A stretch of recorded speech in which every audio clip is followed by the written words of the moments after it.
Hey guys, welcome back to the channel. Today we're going to do a video on just doing some dirt work here with my 1952 Ford 8N.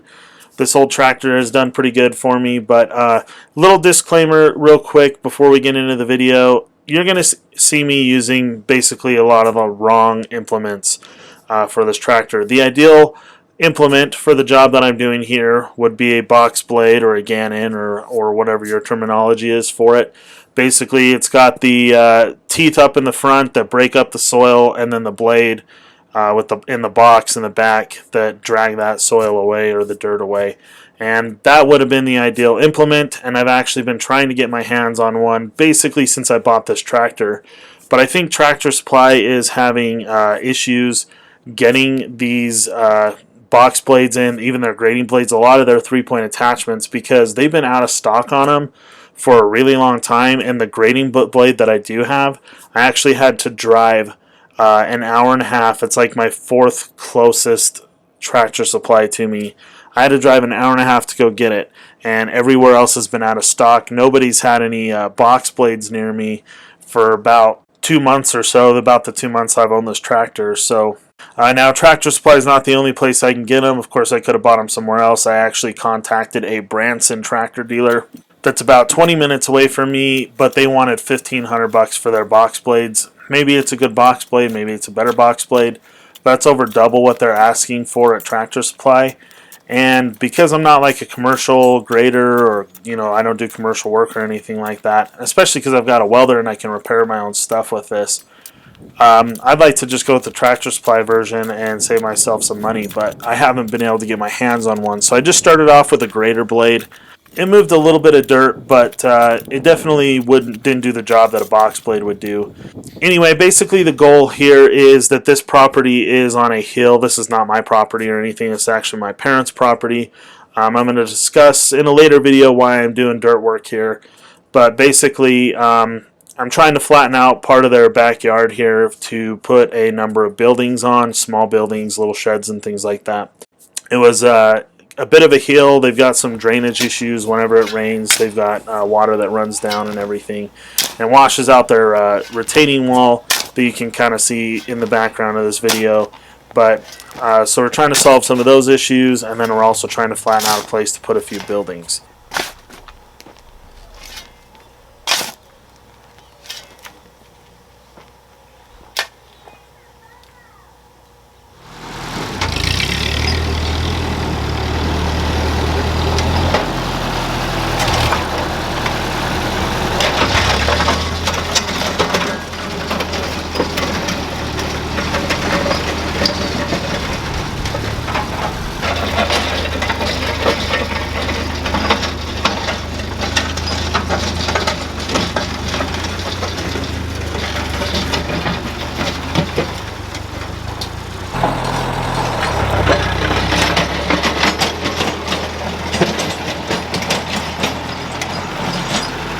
So I ended up going and getting this furrow ridger from my grandpa. He used to farm when my dad was a kid, really.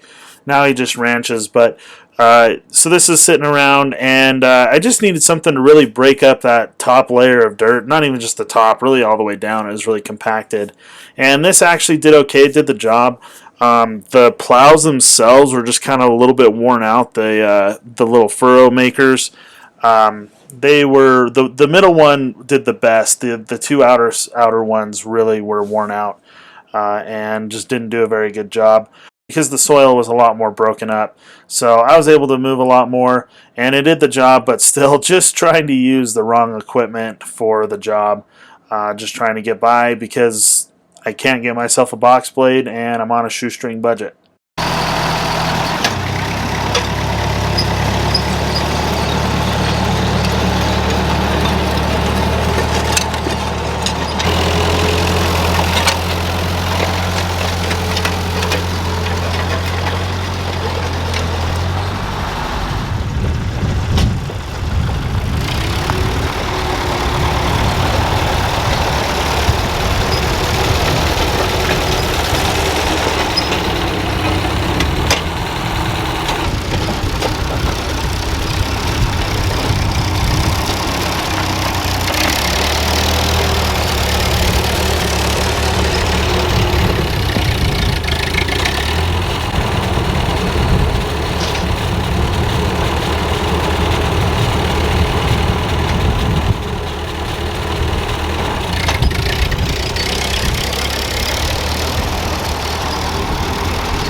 I did eventually get a box blade, as you can see here, but there's a few problems with this box blade.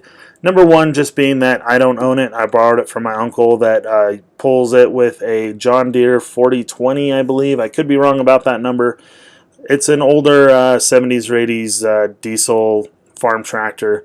Probably at least two times the size of my tractor, if not three. My tractor really struggled to pull this box blade. It's a 6-foot box blade. This tractor would be better suited with a 5-foot, I think. And not only that, but just a lighter duty one. This box blade is really heavy duty. It's almost 600 pounds. And it really kind of struggled to pull it once it got full of dirt.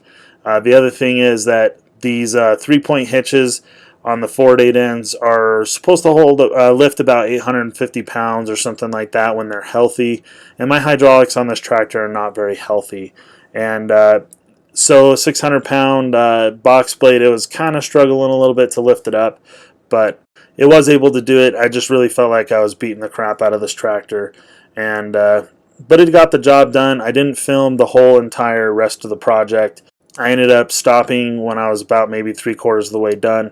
I cut out more of this little hill that goes up to that fence there that you can see, and brought more dirt down to the other fence, the chain link fence that you can see. And I also adjusted the top link to get a better angle to dig a little bit more dirt, because you might notice I'm not really grabbing too much dirt with the box blade. So there's a bunch of learning curves to this. I don't have a lot of experience with 3-point attachments. Most of my experience operating heavy equipment and tractors and things like that is with skid steers. I've messed around on some mini excavators and a few other pieces of equipment, but most of my tractor work has been done with skid steers, and I have very little experience with the 3-point attachments. So I'm learning. And anyway, guys, thanks for watching this video. I know it's not the most polished video, but I kind of had fun putting it together. I didn't really know how to really go about making it. Anyway, guys, I really appreciate you watching this video. If you're not subscribed already, please click subscribe, and as always, give it a thumbs up to help me out in the YouTube algorithms if you like the video, and I hope to see you in the next one.